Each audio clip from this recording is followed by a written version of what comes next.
जय जय रघुवीर समर्थ गणेश शारदा चैव सद्गुरु सज्जनस्तथा आराध्य दैवतं गुह्यं सर्वमे रघुनंदनं कृपा कटाक्षाची किरणे मोह समुद्राचे आटणे घडे जे त्या श्रीकृष्णे बंधू तया ते श्रीराम जयांचे करिता स्मरण होय सकल विद्यांचे अधिकरण ते बंधू या श्री चरण श्री गुरूंचे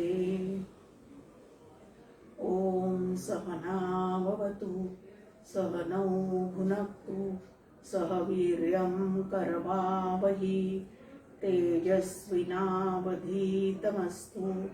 मा विद्विषावहि ओम शांति शांति शांति।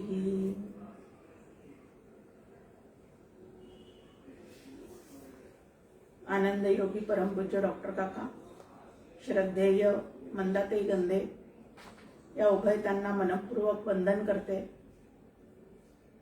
श्री गुरु यमदेव आणि सत्शिष्य नचिकेता या उभयतांनाही मनपूर्वक वंदन करते आणि या उभयतांचा संवाद ऐकण्यासाठी उपस्थित असणाऱ्या सर्व श्रोत्यांना मनपूर्वक अभिवादन करते। आत्मा नावाचं जे तत्व आहे ते इंद्रियांपासून चारी देहांपासून पूर्णपणे वेगळं आहे, अलिप्त आहे असा विषय जो आहे तो आपण 6व्या श्लोकामध्ये पाहिलेला आहे। संपूर्ण शरीरभर व्यापून असून सुद्धा शरीराची उपाधी ज्याला अजिबात नाही असं ते आत्मा नावाचं तत्व आहे आणि म्हणून त्याला जर जाणायचं असेल तर देहाच्या निरासे पाविजे त्या ठाया असं सर्व संतांनी आपल्याला सांगितलेलं आहे। आणि आत्मज्ञान कशासाठी करून घ्यायचं, त्याच्याने नेमका आम्हाला काय फायदा होणार आहे। पैसा वगैरे तर ह्याच्यातून काही आपल्याला मिळवायचं नाहीच आहे आणि मिळायचाही नसतो त्याच्यातून, मग ह्याचा नेमका फायदा काय आहे माझ्यासाठी असा अनेकांना प्रश्न पडतो की एवढा सगळा अभ्यास करून त्या आत्मस्वरूपाचं जाण येऊन आम्हाला नेमकं मिळवायचं काय आहे। तर सर्व शोकातून पार होणे म्हणजे शोक सागरातून पूर्णपणे तरुण जाणे आणि अखंड आनंद सागरामध्ये डुंबून राहणे हा याचा मुख्य फायदा आहे की कोणावर कशावर न अवलंबून राहणारा असा जो आनंद आहे तो आनंद आपल्या चित्ताला अखंड त्या ठिकाणी पूर्णपणे अखंड मिळत राहतो। हे त्या आत्मज्ञानाचं काय आहे तर मोठं असं फळ आहे। इथं आपल्या समोर म्हटलंय की तो शोक सागरी तरीजे ऐसे छांदोग्गी सांगिजे श्रुती माऊली। सर्व श्रुती माऊलींनी सांगितलेलं आहे, पण तरीही छांदोग्य नावाच्या उपनिषदामध्ये शोक सागरातून आत्मज्ञान झालेला तरुण जातो या पद्धतीने आपल्या समोर त्याची मांडणी केलेली आहे। आता मागे एकदा जो विषय येऊन गेलेला आहे लय चिंतनाच्या वेळेला, तोच विषय या ठिकाणी परत एकदा आलेला आहे आणि परमार्थामध्ये तेच तेच परत सांगणे यामध्ये काहीही गैर नाही। उलट तत् कथनम तत् श्रवणम हीच या ठिकाणी काय आहे तर पद्धत आहे। तर हे आत्मा नावाचं जे तत्व आहे ते कसं आहे तर अत्यंत सूक्ष्म आहे। सूक्ष्मदर्शक यंत्रातून सुद्धा जे तुम्ही आम्ही पाहू शकत नाही इतकं सूक्ष्म असणारं असं ते आत्मा नावाचं तत्व आहे। कशा कशाहून ते सूक्ष्म आहे त्याची मर्यादा इथे सांगताना आपल्या समोर 7वा आणि 8वा जो श्लोक आहे तो या ठिकाणी ठेवलेला आहे की इंद्रियाहून म्हणजे स्थूल इंद्रिय जे तुम्हाला आम्हाला दिसतात त्याच्याहून आपलं मन जे आहे ते सूक्ष्म आहे म्हणजे व्यापक आहे। त्या मनाहून सुद्धा सूक्ष्म काय आहे तर बुद्धी आहे। बुद्धीहून महत नावाचं तत्व, आता महत म्हणजे काय तर ईश्वराची बुद्धी ज्याला म्हटलं जातं, असं महत नावाचं तत्व जे आहे ते त्याहून सूक्ष्म आहे आणि या महतपेक्षा सुद्धा म्हणजे ईश्वर निर्माण होण्याच्या पूर्वी सुद्धा असं एक अव्यक्त नावाचं तत्व आहे ते त्या तत्वाहूनही सूक्ष्म आहे। आणि ह्या अव्यक्त तत्वापेक्षा सुद्धा अत्यंत सूक्ष्म असणारं असं जे परब्रह्म नावाचं तत्व आहे तेच अत्यंत उत्तम असं आहे. त्यालाच भगवद्गीतेमध्ये उत्तम पुरुष असं म्हटलेलं आहे. क्षर पुरुषापेक्षा अक्षर पुरुष सूक्ष्म, अक्षर पुरुषापेक्षा सुद्धा उत्तम पुरुष जो आहे तो सर्वश्रेष्ठ आणि सूक्ष्म आहे. आता हे जे अव्यक्ताहूनही पलीकडे असणारं असं जे सूक्ष्म तत्व आहे ते सर्वव्यापक आहेच आहे. त्याला अलिंग आहे असं म्हटलेलं आहे.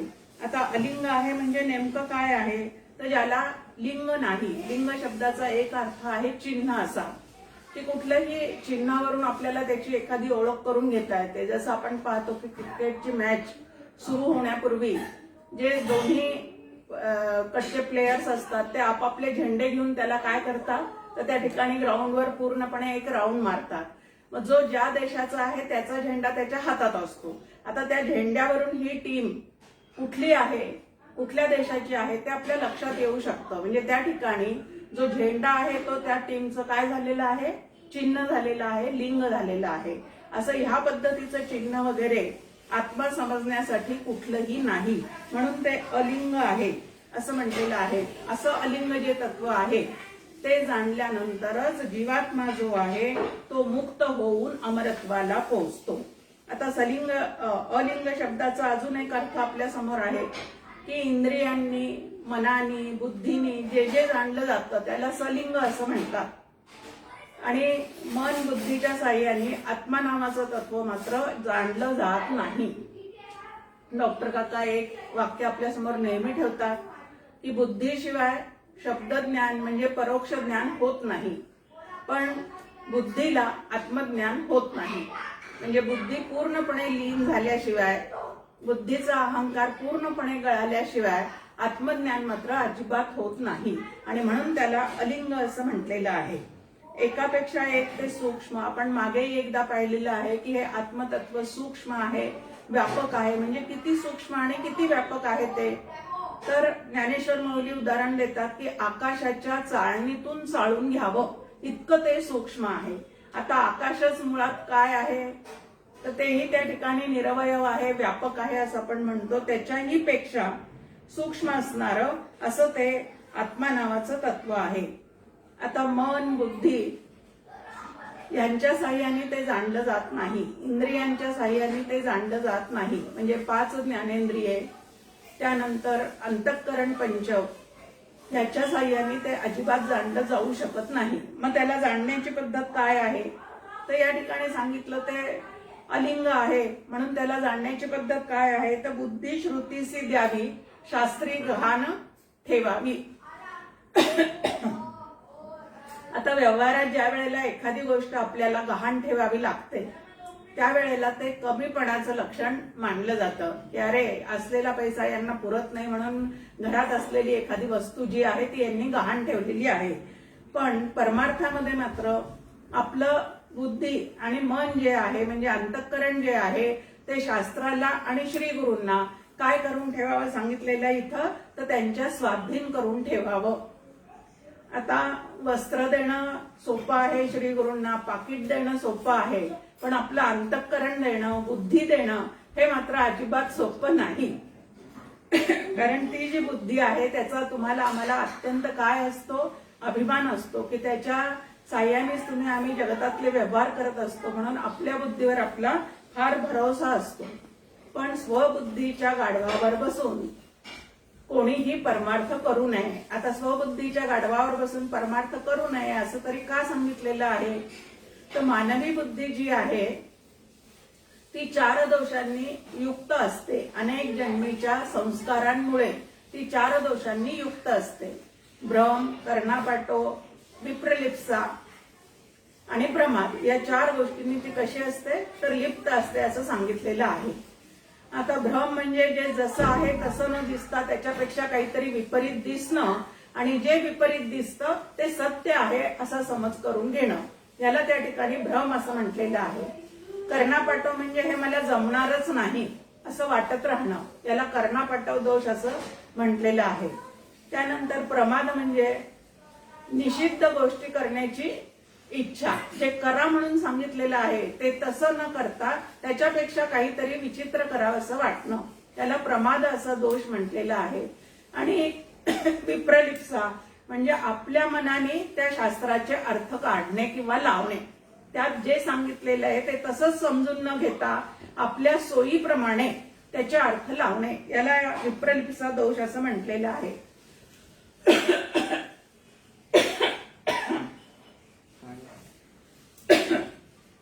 पण शास्त्राच्या ठिकाणी हे चारीही दोष नाही, कारण वेदांत शास्त्र जे आहे ते ईश्वराचे निश्वास आहेत असं आपल्यासमोर सातत्याने मांडणी आहे.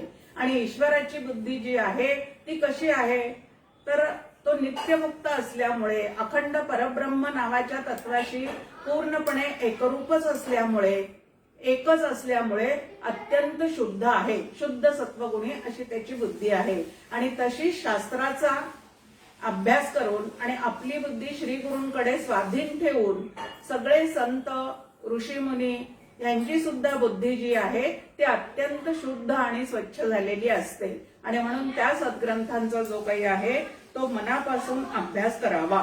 आता आपली बुद्धी सद्गुरूंना अर्पण करावी म्हणजे नेमकं काय आहे, श्री गुरूंकडे ज्या वेळेला आपण साधना मार्ग स्वीकारायला जातो तेव्हा तत्वमसीचा ते आपल्याला काय करतात, तर उपदेश करतात. आता तत्वमसीचा उपदेश केल्यानंतर ते तू आहेस असं ते आपल्याला सांगतात. आता ते म्हणजे काय, तर वाच्यार्थाने ईश्वर चैतन्य आणि लक्षार्थाने काय आहे ते, तर ब्रह्म चैतन्य. आणि तू शब्दाचा वाच्यार्थ आहे जीव चैतन्य आणि लक्षार्थ आहे कूटस्थ चैतन्य. आणि कूटस्थ चैतन्य आणि ब्रह्म चैतन्य जे आहे ते पूर्णपणे एकच आहे, अभिन्न आहे. या पद्धतीने आपल्या समोर शास्त्राने काय केलेलं आहे तर त्याचं निरूपण केलेलं आहे.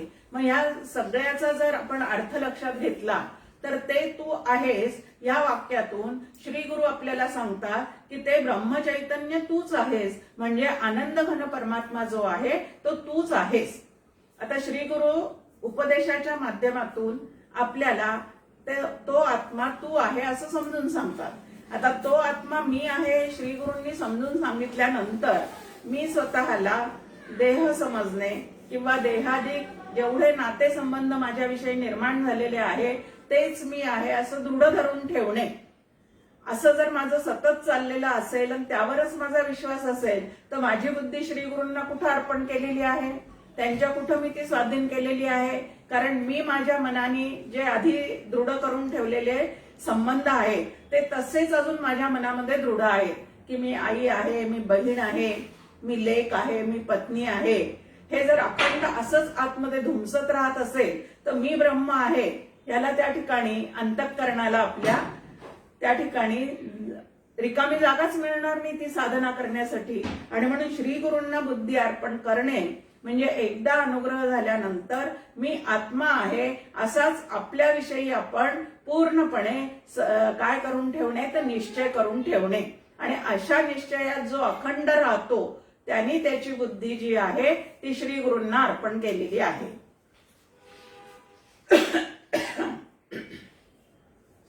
आता पूर्वी आम्हाला जग सत्य वाटत होतं, आता अनुग्रहानंतर इतके प्रवचन ऐकल्यानंतर सुद्धा जगन्मिथ्यात्वाचा निश्चय जर माझा होत नसेल तर ती माझी बुद्धी मी शास्त्राला श्री गुरूंना अर्पण केलेली आहे का, अर्थातच नाही. माझ्या कर्माचा जर मला सतत अभिमान चढत असेल तर मी माझी बुद्धी श्री गुरूंना अर्पण केलेली आहे का, शास्त्राला अर्पण केलेली आहे का. कारण तू निमित्त मात्र आहेस, तू अकर्ता आहेस असं ते एकच वाक्य आपल्याला तू आत्मा आहेस असं सांगून त्यांनी कितीतरी मोठं निरूपण आपल्या समोर करून ठेवलेलं असतं. पण तरी सुद्धा आपल्या या गोष्टी लक्षात येत नाही आणि दोन्ही डगरीवर हात ठेवता ठेवता मी आत्मा आहे याचं अनुसंधान चित्तामध्ये टिकत नाही आणि प्रयत्न करून सुद्धा आत्मज्ञान जे आहे ते तुम्हाला आम्हाला होत नाही. आता याला कारण काय आहे तर अनंत जन्माचे चुकीचे संस्कार जे आहेत ते तुमच्या आमच्या बुद्धीवर झालेले आहेत. मग जेवढे संस्कार झालेले आहेत चुकीचे तेवढे संस्कार पुसल्याशिवाय नवीन संस्कार जो आहे तो त्या ठिकाणी उमटणार नाही. आणि म्हणून सगळ्यात पहिल्यांदा आपल्याला साधना दिली जाते ती म्हणजे नामसाधना, की मनापासून नाम घेत राहा. त्याच्या योगे जुने संस्कार जे आहेत ते काय होत जातील, आपले पुसट होत जातील आणि जुने संस्कार जितक्या लवकर पुसले जातील तितक्या लवकर नवा संस्कार जो श्री गुरूंनी दिलेला आहे की तो आत्मा तू आहेस तो त्या ठिकाणी काय होईल तर पूर्णपणे दृढ होत जाईल. आता जुन्या संस्कारामुळे अविद्याग्रस्त झालेला जीव जो आहे तो कितीदाही श्रवण केलेला असलं तरी त्याला विद्या उदंडची शिकला परी प्रसंग मान चुकतची गेला. याप्रमाणे ती विद्या जी आहे श्री गुरूंनी दिलेली ती त्याच्या सतत विस्मरणामध्ये जाते आणि अरे माझ्या ते लक्षातच राहिलं नाही या पद्धतीने आपल्यावर परत पश्चातापाची वेळ येते. 3 ग्रंथी ज्या आहेत त्या आपल्या समोर सातत्याने शास्त्राने ठेवलेल्या आहेत. एक देह तादात्म्य, दुसरं जगत सत्यत्व आणि तिसरं जे आहे मी करता मी भोगता. या 3 गोष्टीला गाठी असं म्हटलेलं आहे आणि या गाठी सोडवण्याचं काम जे आहे ते सद्विद्येच्या साह्याने तुम्ही आम्ही केलं पाहिजे. अविद्येची गाठ आहे, अविद्येची गाठ सोडण्यासाठी सद्विद्याची काय केलेली आहे आता तुम्ही आम्ही कास धरलेली आहे. सद्विद्या शिकण्याचा प्रयत्न करत आहोत. मग आता गोंदवलेकर महाराज एक छान उदाहरण देतात. ते म्हणतात की आपण ज्या वेळेला म्हणजे लहान मुलं वगैरे ज्या वेळेला चड्डीची वगैरे गाठ बांधतात त्यावेळेला ती सोडणं अगदी सोपं आहे, पण कुठला बंद नेमका आधी ओढायचा ते ज्याला कळत नाही त्याची ती काय होऊन जाते तर निरगाठ होऊन जाते, सुरगाठीची निरगाठ होऊन जाते. तसं शास्त्राचा खूपही अभ्यास केला पण या गाठी सोडवण्यासाठी कसं मनन केलं पाहिजे, ती गाठ सोडवण्यासाठी मी काय पद्धतीने विचार केला पाहिजे हे ज्या वेळेला माझ्या लक्षात येत नाही तेव्हा ती गाठ सोडण्याऐवजी आधीच काय होऊन जाते अधिक पक्की होऊन जाते. म्हणून हे गाठ सोडण्याची विद्या जी आहे ती सुद्धा युक्ती जी आहे ती सुद्धा श्री गुरूंकडनं काय करून घ्यावी लागते तर समजून घ्यावी लागते. आणि आता श्री गुरूंनी दिलेलं साधन जर शिष्याकडनं मनापासून होत चाललेलं असेल, प्रसन्न चित्ताने अत्यंत मनापासून चिकाटीने 3-4 गोष्टी या ठिकाणी आपल्या समोर आहे, सातत्याने ते जर होत चाललेलं असेल तर त्या साधनेद्वारे अंतःकरणाची शुद्धता होत जाते आणि शुद्ध अंतःकरणावर श्री गुरूंनी दिलेले जे विचार आहेत ते जसेच्या तसे त्या ठिकाणी टिकून राहतात आणि असे टिकून राहिलेले विचार जे आहे ते वेळोवेळी उपयोगात आणण्याची कला जर आम्ही प्राप्त करून घेतली तर हळूहळू या गाठी ज्या आहेत त्या सगळ्या सुटून जातात. म्हणजे देह त्यागायचा नाही पण मी देह आहे ही कल्पना जी आहे ती टाकून द्यायची. त्याला समर्थ रामदास स्वामी देहे बुद्धी ते आत्मबुद्धी करावी असं सोप्या पद्धतीने मनाच्या श्लोकामध्ये आपल्याला सांगतात की आधी मी देह आहे, प्राण आहे, मन आहे असं आम्ही गृहीत धरलं होतं आणि ते पक्क झालेलं होतं. पण आता श्री गुरु सत्याशिवाय काही सांगत नाही, संत सत्याशिवाय काही बोलत नाही, श्रुती माऊली सत्याशिवाय काही सांगत नाही असा विश्वास ठेवून अशी श्रद्धा ठेवून ज्या वेळेला या जुन्या गाठी सैल करायच्या असतात तेव्हा जेव्हा जेव्हा देहबुद्धीवर डोकं काढेल तेव्हा तेव्हा आत्मबुद्धी काय करायची आहे तर मनापासून त्या ठिकाणी आठवायची आहे आणि मी देह आहे असं वाटता क्षणी नाही मी देह नाही, माझ्या श्री गुरूंनी मला सांगितलेलं आहे मी आत्मा आहे. या पद्धतीने सतत जर ते अनुसंधान टिकवता आलं तर अंतःकरण बुद्धी शुद्ध होऊन जाते. बुद्धी शुद्ध होण्यासाठी आणि श्री गुरूंनी दिलेले विचार सतत आठवण्यासाठी सत्वगुणाची अत्यंत आवश्यकता आहे. कारण सत्वात संजायते ज्ञानम, सत्वामध्ये ज्ञान पण आहे आणि सत्वगुणामध्ये सुख देण्याची सुद्धा काय आहे तर त्या ठिकाणी सुख देण्याची सुद्धा शक्ती आहे. मग आता मला सुखही हवं आहे आणि ज्ञानही हवं आहे तर माझ्या स्वभावामध्ये सत्वगुण आहे की नाही का तो ऑक्सिजनवर गेलेला आहे हे कोणी तपासायचं आहे? हे आपलं आपण या ठिकाणी तपासायचं आहे. डॉक्टर काका नेहमी म्हणतात की सत्वगुण हे साधनाचं साधन आहे आणि म्हणून ज्याला कोणाला साधना करायची आहे त्यांनी आधी आपल्या स्वभावातला सत्वगुण जो आहे तो चढता वाढता ठेवला पाहिजे. आणि हा सत्वगुण चढता वाढता फक्त संतांच्या आणि देवाच्या संगतीतच राहतो.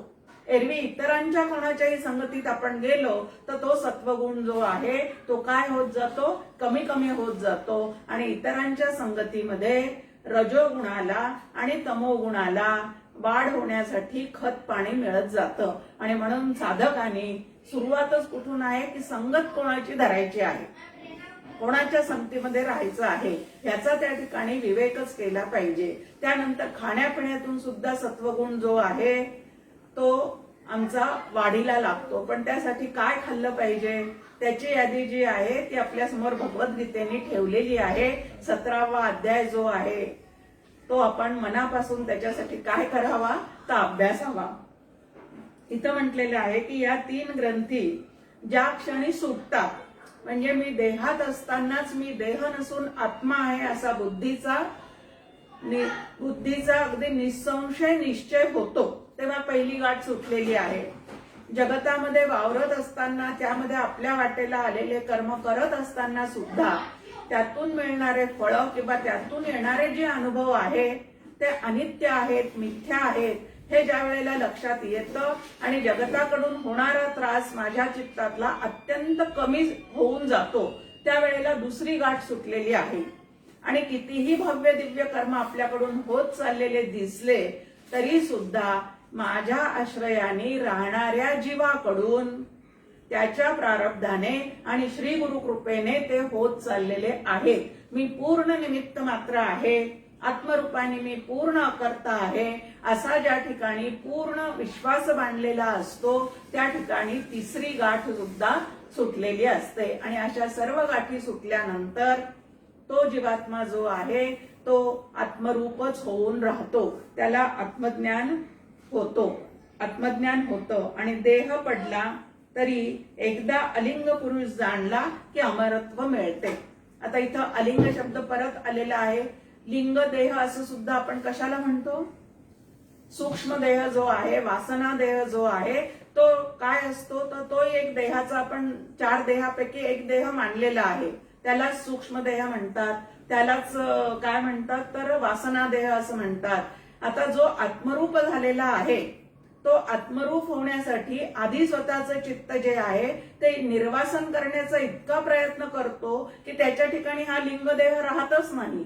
आणि म्हणून सुद्धा तो अलिंग असा होऊन जातो. म्हणजे लिंग देहातून सुद्धा त्याची पूर्णपणे काय होऊन जाते तर सुटका होऊन जाते आणि तो ब्रह्मरूप होऊन जातो. आणि असा जो ब्रह्मरूप झालेला आहे ते ब्रह्म जे आहे ते अजर आणि अमर असल्यामुळे त्याच्याशी जो पूर्णपणे एकरूप झालेला आहे तोही तसाच होऊन राहतो. आणि म्हणून देहात असताना ज्याला आत्मज्ञान होतं तो कसा असतो तर ब्रह्मवित ब्रह्मैव भवती असं श्रुती आपल्याला सांगते की तो त्याच्या देहासकट काय झालेला असतो तर ब्रह्मरूप झालेला असतो.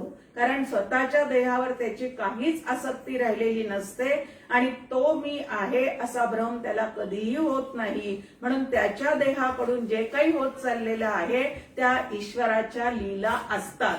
असं साधकांनी सुद्धा त्यांच्याकडे पाहण्याचा दृष्टिकोन जो आहे तो विकसित करावा. नाही तर मनुष्य देहधारीच श्री गुरु समोर असतात आणि मग ते आपल्यासारखाच एक थोर माणूस आहे बस एवढंच जर आपला भाव राहिला तर आपल्याला फळही तसेच मिळतात. पण ईश्वर आणि श्री गुरु यांच्यामध्ये यत्किंचितही भेद नाही असा ज्याचा बुद्धीचा निश्चय झालेला आहे त्याला येणारे गोड फळं सुद्धा खूप वेगळी असतात. म्हणून आपला भाव जो आहे तो त्या ठिकाणी नक्कीच काय झाला पाहिजे तर बदलला गेला पाहिजे.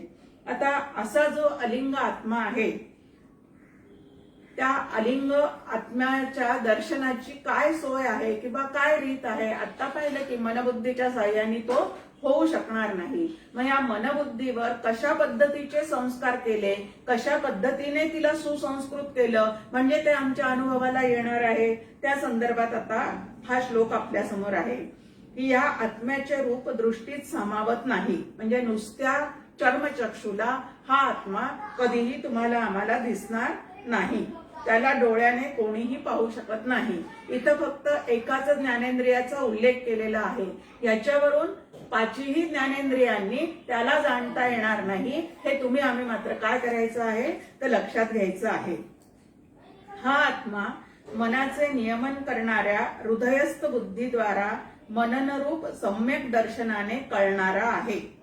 श्रवण मनन निधिध्यासन या ऐसे नाही साधन म्हणून ते नित्य नूतन केलेची पाहिजे. अशा आत्मारामामध्ये समर्थांनी आपल्याला काय केलेले आहे, हे आत्मतत्व जर जाणून घ्यायचं असेल तर कसं जाणून घेतलं पाहिजे, तर मन आणि बुद्धीवर सतत शास्त्राचे, नंतर श्री गुरूंचे आणि संतांच्या विचारांचे संस्कार अखंड करता करता त्या मनाला सुसंस्कृत करायचं आहे.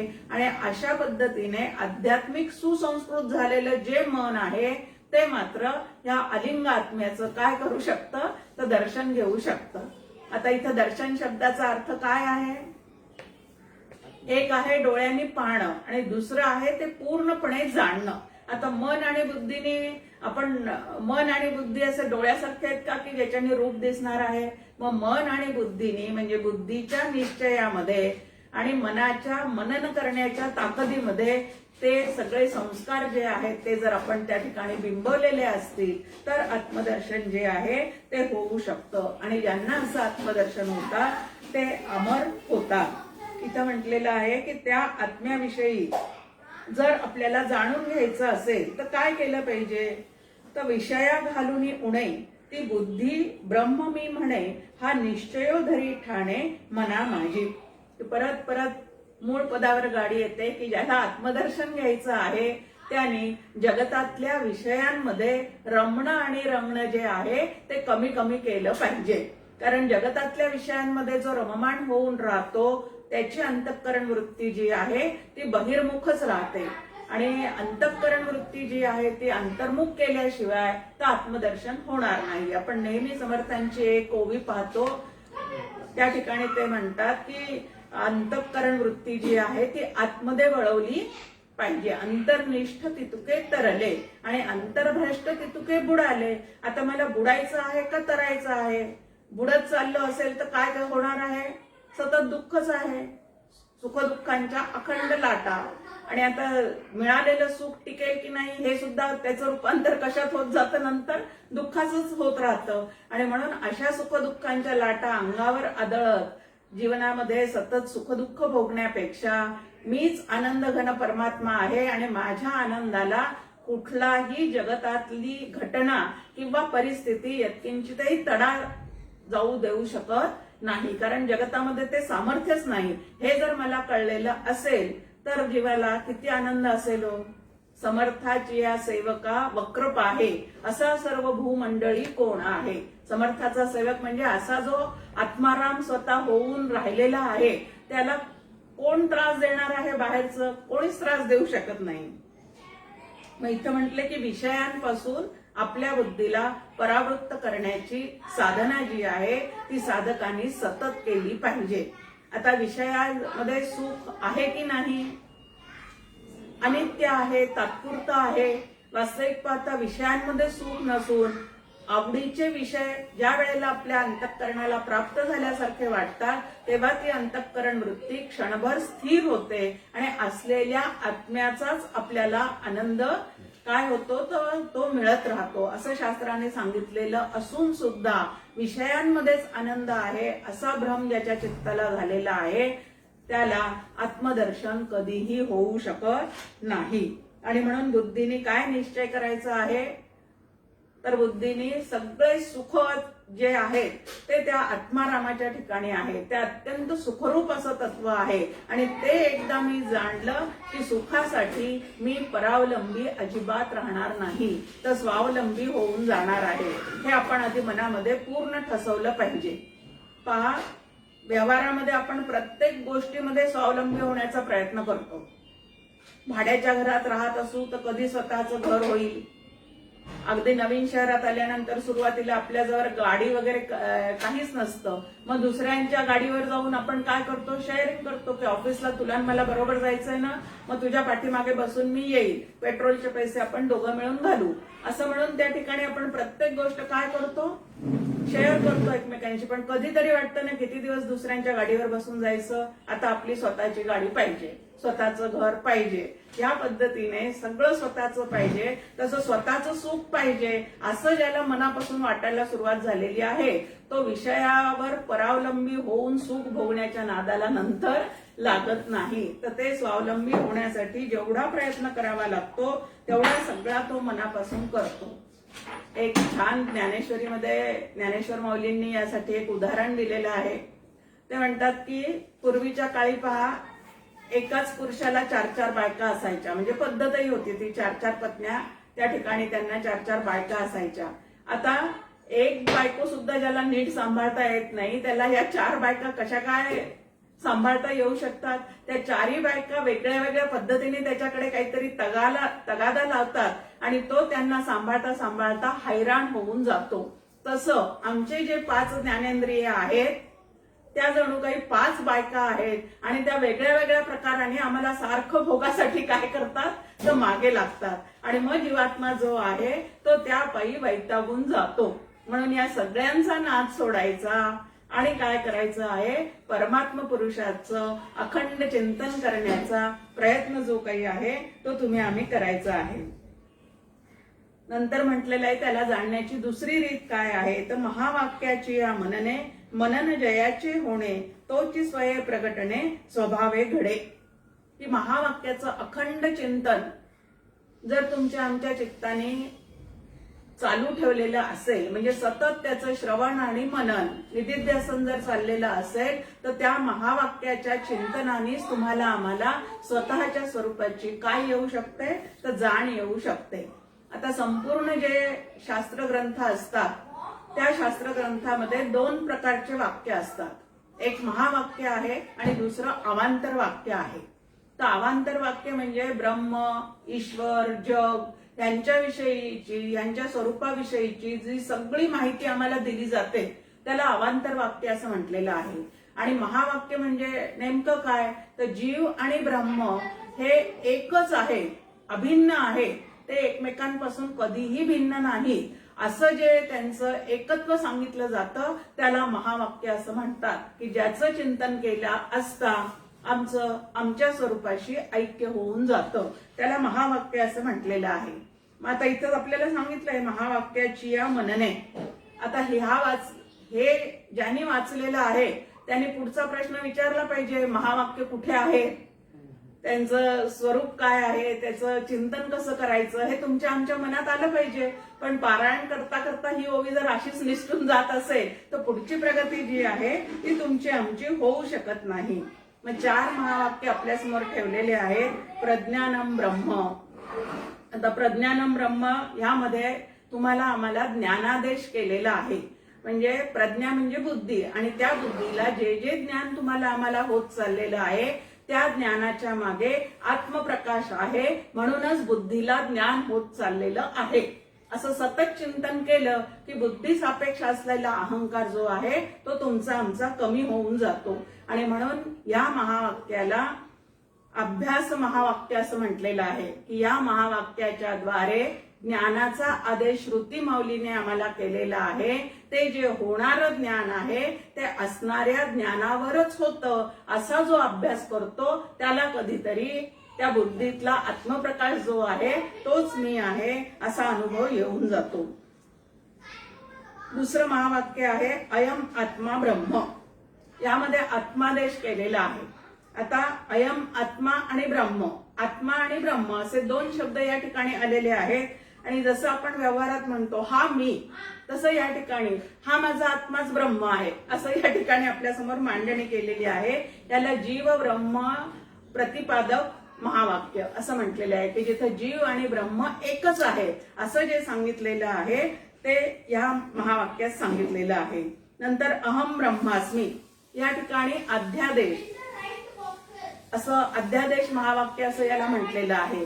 अहम वर झालेला जो अध्यास आहे तो मी ब्रह्म आहे अशा सतत चिंतनाने आम्हाला घालवायचा आहे. अहमवर किती प्रकारचे अध्यास झालेले आहेत, मी देह आहे, मी अमुक आहे, तमुक आहे, सगळे जे अध्यास या अहमच्या स्फुरणावर होऊन राहिलेले आहेत तेवढे सगळे अध्यास दूर करण्याचं काम जे आहे ते साधकांनी करायचं असतं.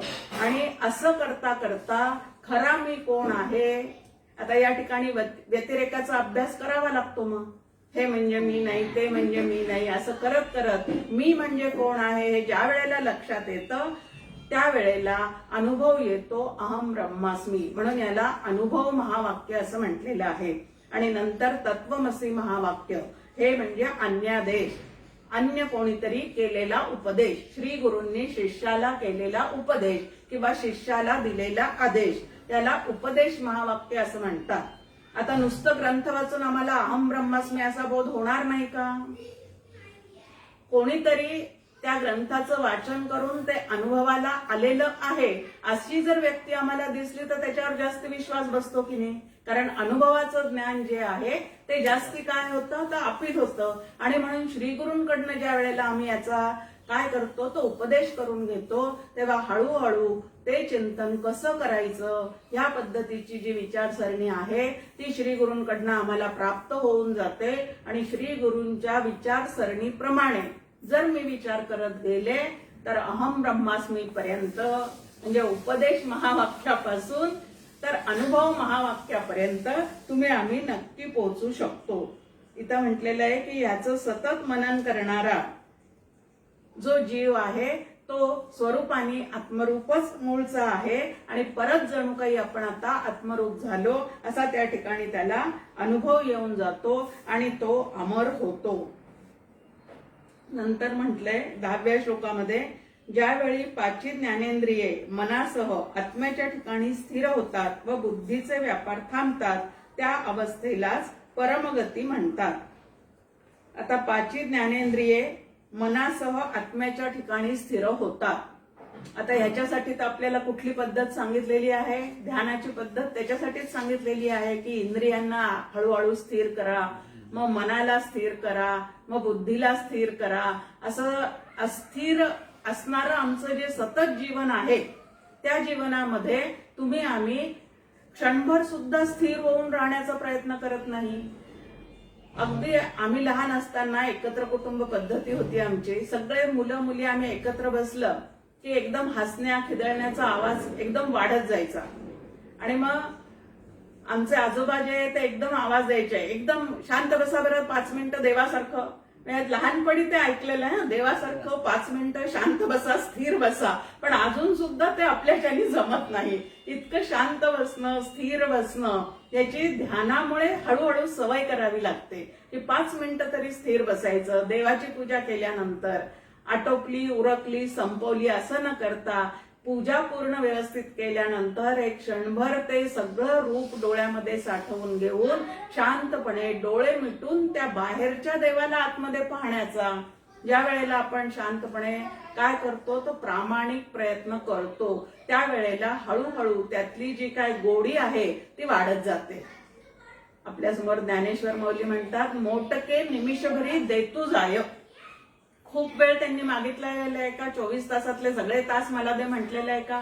अजिबात म्हटलेलं नाही. पण एक क्षणभर तरी स्वतःला स्थिर करण्याचा प्रयत्न. आधी इंद्रियांच्या साह्याने स्थिर व्हा, मग मनामध्ये सतत जे संकल्प सुरू असतात, यू करावं, त्यू करावं, असं व्हावं, तसं व्हावं, असं झालं असतं तर बरं झालं असतं, तसं झालं नसतं तर बरं झालं असतं, या पद्धतीने जे सारखी संकल्पांची रांग लागते ते मनाला सुद्धा त्या ठिकाणी शांत करण्याचा प्रयत्न करावा. आणि या मनाला शांत करण्याचा उपाय आपल्या समोर दिलेला आहे.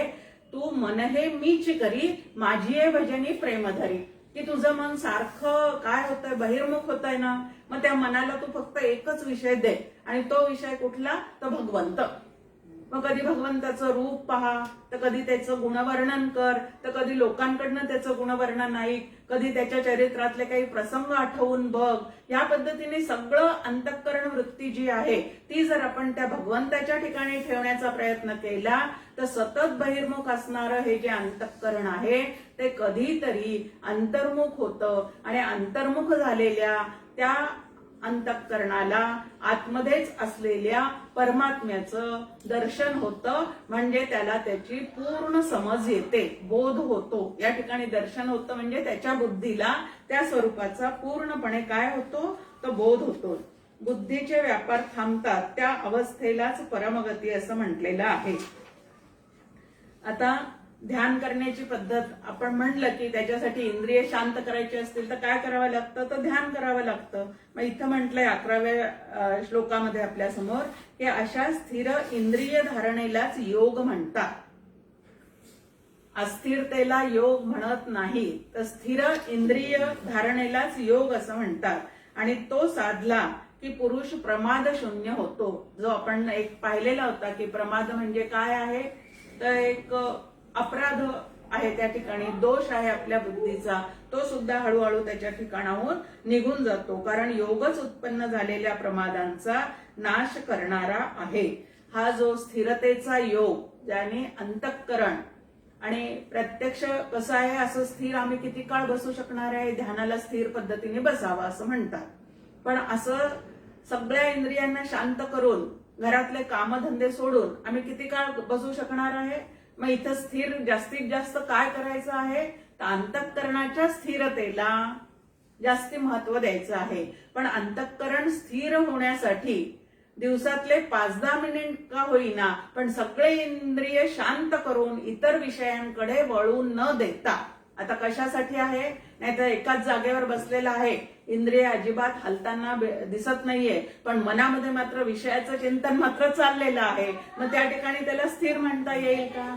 ज्यांनी विषय सुखापासून स्वतःचे इंद्रिय पूर्णपणे आवरलेले आहे, म्हणजे शमदमाचा योग्य तऱ्हेने जागृतीत ज्याने अभ्यास केलेला आहे, तोच ह्या पद्धतीने अंतःकरणाची शांती मिळवू शकतो.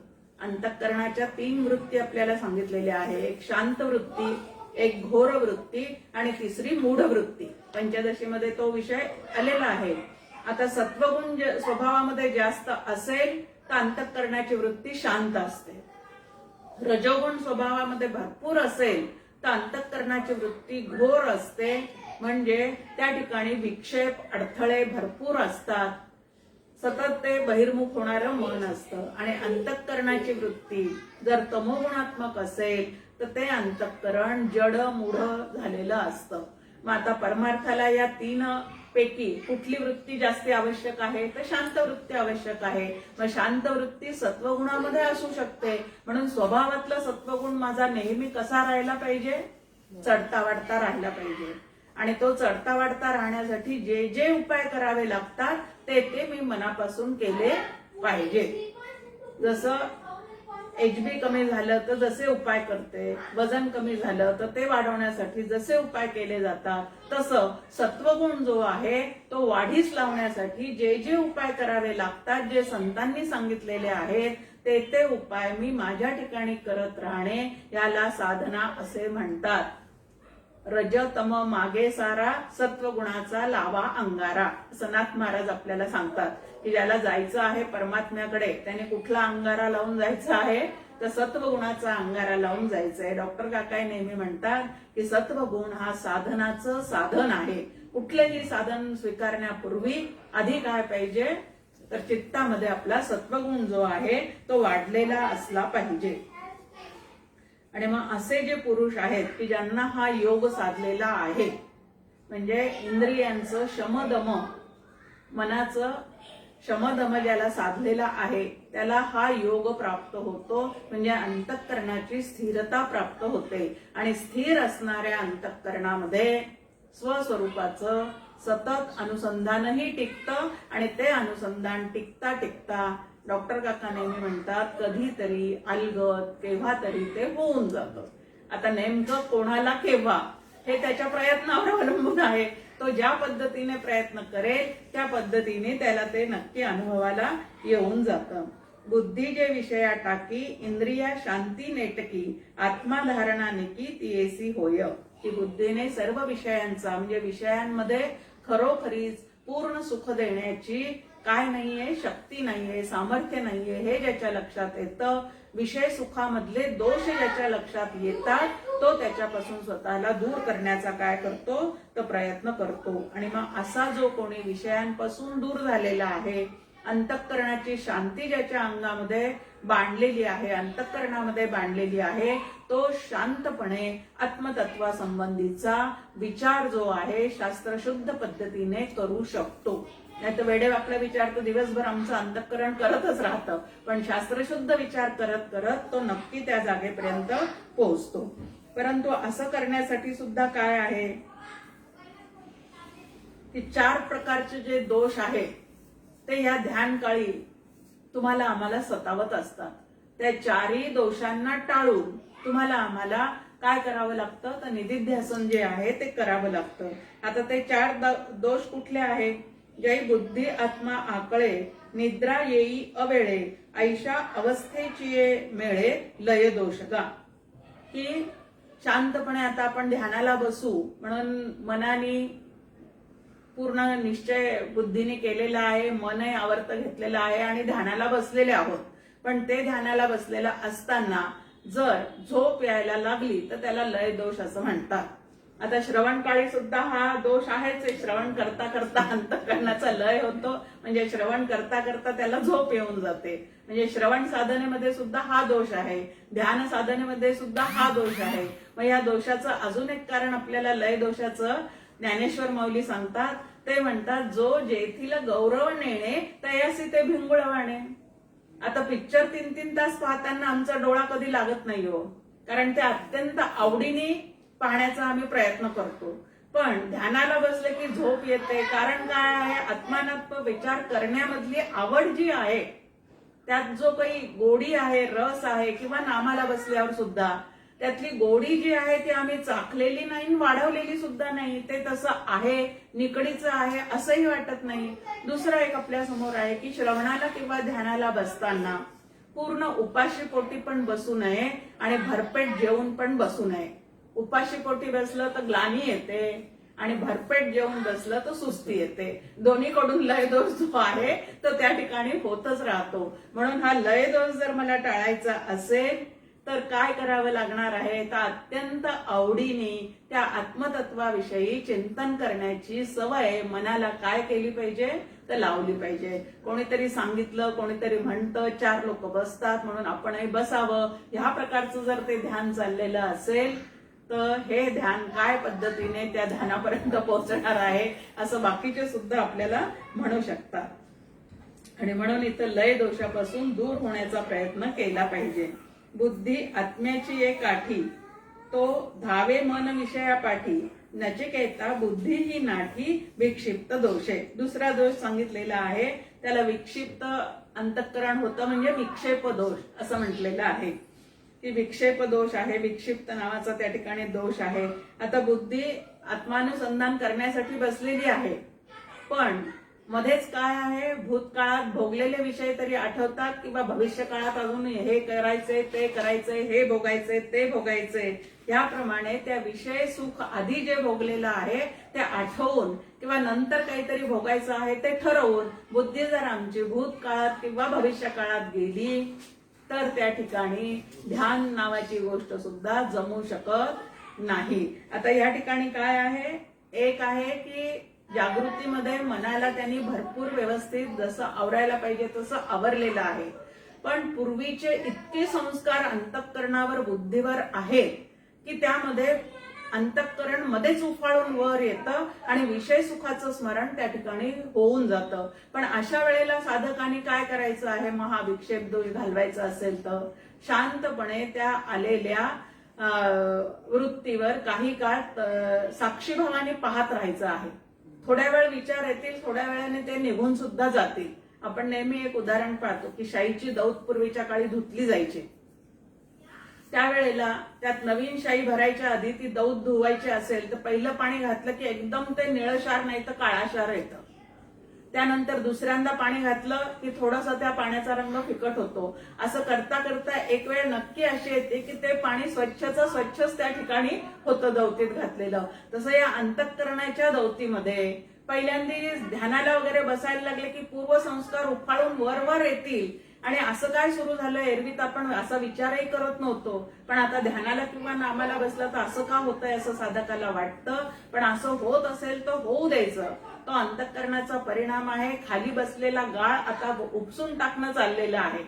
ध्यान आणि नामाच्या साह्याने गाळ जो आहे तो अंतःकरणातला सुरुवातीला उपसून टाकला जाणार आहे.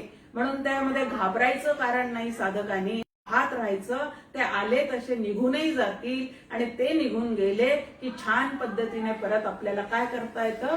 आत्मानुसंधान जे आहे, पाठीमागे अंतःकरण धावत नाहीये, पण आत्मानुसंधानामध्ये सुद्धा रंगत नाहीये. अशी जी मधली अवस्था आहे त्याला कषाय दोष असं म्हटलेलं आहे. मग असं होतं का? होतं साधकाच्या ठिकाणी. पण त्या ठिकाणी जर अंतःकरण जागं असेल तर परत परत आपल्या मनाची समजूत घालत घालत मना सज्जना असं म्हणत त्या मनाला आपण परत काय करू शकतो, आत्मानुसंधानामध्ये रंगवू शकतो. तर त्यावेळेला ती वृत्ती जी आहे ती तटस्थ होते. म्हणजे धड विषयांच्या मागे धावणं संपलेलं आहे, पण परमात्म्याशी किंवा भगवत तत्वाशी मात्र एकरूप व्हायला ती तयार नाही. अशी आडमुठेपणाने मध्ये जे तटस्थ होऊन उभी राहिलेली आहे तिला सुद्धा हळूहळू काय करावं लागतं, तर पुढे नेण्याचा प्रयत्न करावा लागतो. पण यासाठी साधकाचं अंतःकरण सावध साक्षेपी दक्ष तयास तात्काळची मोक्ष. की आपल्या अंतःकरणात नेमकं काय चाललेलं आहे हे साधकाला स्वतः जाणावं लागतं. पण आपलं अंतःकरण आपल्या साधनेसाठी आपल्याजवळ आपण उपलब्ध ठेवतो का हो? सतत ते बहिर्मुख झालेलं आणि कोणामध्ये तरी गुंतलेलं आहे. हा काय करतो, तो काय करतो, त्याला ते शोभतं का, ह्याला ते शोभतं का, डॉक्टर काका ह्याला फडतोय जीवन असं म्हणतात. किंवा आधी स्वतःचं अंतःकरण साधना करायची असेल तर स्वतःच्यात अभ्यास घ्यायचं, आपल्याच अंतःकरणात डोकवायचं तिथं काय काय दोष आहेत, कुठले कुठले चुकीचे संस्कार आजवर त्याच्यावर झालेले आहे आणि आता संतांच्या संगतीने ह्याच्यातून मला बाहेर कसं पडायचं आहे किंवा पडता येईल असा विचार स्वतःच्या ठिकाणी साधकांनी सतत करावा लागतो. त्यावेळेला हा कषाय दोष जो आहे तो सुद्धा बाजूला होऊन जसजशी आत्मतत्वाची गोडी वाढेल किंवा नाम घेण्यातली गोडी वाढेल तसतसं ह्या ज्या दोष आहेत म्हणजे प्रतिबंध आहेत ध्यान काळातले ते हळूहळू आपले नाहीसे होतील. ऐशा त्रिदोषा टाळिता दुःख जात होता परता आनंदाभास जो चित्ता रसास्वाद. आता रसास्वादाचं एक इथं आपल्या समोर दिलेला आहे. हा चौथा दोष की पहिले 3 दोष निवृत्त झालेले आहेत. मग हा आता चौथा दोष हा काय आहे तर 3ही दोष नसताना केवळ दुःख नाहीसे झाल्याने आनंदाचा जो केवळ आभास निर्माण होतो त्याला रसास्वाद असं या ठिकाणी म्हटलेलं आहे. आता छान उदाहरण आपल्या समोर आहे की रोग शरीरामध्ये बळावला म्हणून हॉस्पिटलमध्ये जावं लागलेलं आहे. हॉस्पिटलमध्ये गेल्यानंतर काही काळ आपल्याला त्या ठिकाणी ऍडमिट व्हावं लागलेलं आहे. कोणालाच हॉस्पिटलमध्ये राहणं आवडत नाही. कितीही दुःख जरी होत असेल शरीराला आणि कितीही ऍडमिट करायची वेळ आली तरी कधी एकदा आपण आपल्या घरी जातो असं प्रत्येकाला होतं. मग आता त्या ठिकाणी थोडंसं धोक्याच्या खाली गेलेली आहे. म्हणजे आता धोका राहिलेला नाही, तब्येत पूर्ण बरी झालेली नाही, परंतु जो धोका होता 24 तास 48 तास तो निघून गेलेला आहे. आणि त्या पेशंटला ज्या वेळेला डिस्चार्ज मिळतो त्याला होणारा आनंद म्हणजे रसास्वाद आहे की दुखणं पूर्ण गेलेलं नाही. पण आता हॉस्पिटलमध्ये राहण्याचं मात्र बंद झालेलं आहे. आता आपण आपल्या घरी जाणार आहे ह्या कल्पनेने तो जो सुखावतो तो जो आनंद आहे तो रसास्वादासारखा आहे. उदाहरणावरून आपल्याला ते लक्षात घेता येईल की म्हणजे नेमकं काय झालेलं आहे. रोग पूर्ण गेलेला आहे का नाही, आरोग्य पूर्ण शरीरामध्ये आलेलं आहे का नाही, आपण इकडे तिकडे हिंडू फिरू शकणार आहे का नाही, यातलं काहीही जमणार नाही. पण आता हॉस्पिटलमध्ये राहायचं मात्र बंद होणार आहे. ह्या कल्पनेने सुद्धा जो आनंद होतो तो रसास्वाद सारखा आहे. दुसरं एक त्याला उदाहरण दिलं जातं की कुठेतरी गुप्तधन आहे कोणीतरी सांगतं. आता ते गुप्तधन म्हटलं की त्या गुप्तधनावर काय असतो, नागोबा बसलेला असतो असं नेहमी आपल्याला माहिती आहे. आता ते गुप्तधन सापडलेलं आहे, त्याच्यावरचा जो नागोबा आहे तोही मारलेला आहे आणि तेवढ्यानेच फक्त आनंद झालेला आहे. फक्त ते धनाचं जे काय झाकण आहे त्या हंड्याचं ते अजून उघडलेलं नाही आत काय आहे ते अजून पाहिलेलं नाही, पण या दोन गोष्टी गेल्या आणि आता आपल्याला ते प्राप्त होणार, ह्या कल्पनेनीच जो आनंद झालेला आहे त्याला रसास्वाद असं म्हटलेलं आहे. तर हाही दोष टाळून, म्हणजे या 4 प्रकारचे दोष टाळून मग आपल्याला त्या आत्मस्वरूपापर्यंत जायचं आहे. इथं म्हटलंय की या अनर्थांचे वियोगी बुद्धिगा होई योगी, ती प्रमाद शून्य भोगी आत्मा ऐक्य. या 4ही अनर्थांचा वियोग ज्या बुद्धीला प्राप्त झालेला आहे, अशी बुद्धी जी आहे ती योगी होते, म्हणजे योगी व्हायला ती समर्थ होते. आणि ती त्या ठिकाणी प्रमाद शून्य, म्हणजे चुकीचे सगळ्या गोष्टी चित्तातून काढून टाकल्यामुळे ती त्या ठिकाणी आत्म्याचा भोग घ्यायला पूर्णपणे सज्ज झालेली असते. प्रमाद विषयांचा संगू अप्रमाद तो वियोगू, की विषयांचा संग हाच काय आहे तर प्रमाद आहे. म्हणजे विषयांकडे धावणारी बुद्धी ही साधकासाठी अपराध्यासारखीच आहे. तो अपराधीच त्या ठिकाणी ठरतो आणि ज्या ठिकाणी तो पूर्ण त्याच्यापासून दूर होतो त्यावेळेला तो अप्रमादी होतो. म्हणजे आता ते अपराध काय आहे सगळे त्याचे निघून गेलेले आहे. नाहीतर आपण ते एक नवरात्रात गीत ऐकतो का, अपराध आता क्षमा केला पाहिजे, देवीला म्हणतो आपण. म्हणजे अपराध करतच राहायचे आणि वर्षातून एकदा तिला म्हणत राहायचं की अपराध आता क्षमा केला पाहिजे. ह्या पद्धतीचं न करता अप्रमाद, म्हणजे विषयांकडे न धावणारी बुद्धी जी आहे तीच आम्हाला आत्मज्ञान करून देऊ शकते. अप्रमादाचा बुद्धीशी जो सुयोग होतो त्याने आत्मज्ञान होतो. म्हणजे हे 4 जे आधीचे सांगितलेले आहेत ते कुयोग आहेत आणि हे कुयोग अगदी जाणीवपूर्वक साधकाने स्वतःच्या अंतःकरणावर लक्ष ठेवून ज्या वेळेला तो ते मनापासून दूर करतो तेव्हा बुद्धीचा सुयोग निर्माण होतो आणि त्या सुयोगामध्ये परमात्म्याशी योग जो आहे, जो मूळचाच होता, तो पुनरपी जणू काही प्राप्त झाल्यासारखा वाटतो. जय जय रघुवीर समर्थ.